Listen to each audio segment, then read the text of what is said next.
Would you like to know which is best, hardwired or wireless alarms? Are you confused about the differences between the two? By the end of this video, you'll have a better idea about the answers to both of those questions.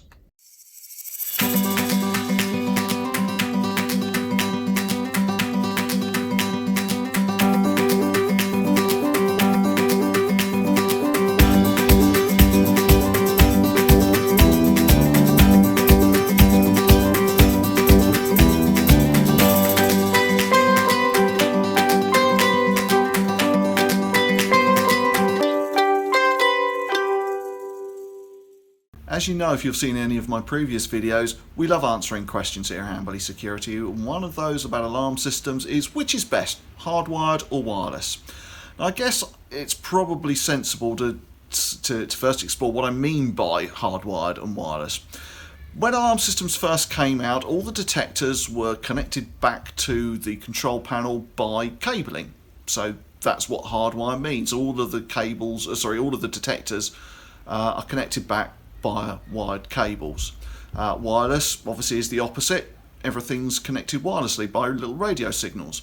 Some of the original wireless systems still needed the siren connected by wires, still called themselves wireless, and the vast majority of systems still need the control panel to be connected to mains electricity by wires.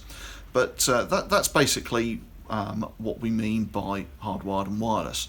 Wireless systems, generally speaking, are quicker to install because you haven't got to run the cables throughout the house. To do the job properly, really, you've got to hide the cables as best as you can. That means drilling holes in walls, running cables up and down cavities, for instance. If you're lucky and you've got an older house with a picture rail, then you can hide cables above the picture rail, but that's not very often possible, certainly in any house that's built probably after about 1950 or something like that. So that's one of the downsides of a hardwired system, is it takes a long time to install. Conversely, a wireless system is quicker to install. Hardwired systems, though, have the advantage that they cannot be hacked or otherwise breached because you physically can't kind of tap into the signals. The original wireless systems were very susceptible to both hacking and jamming.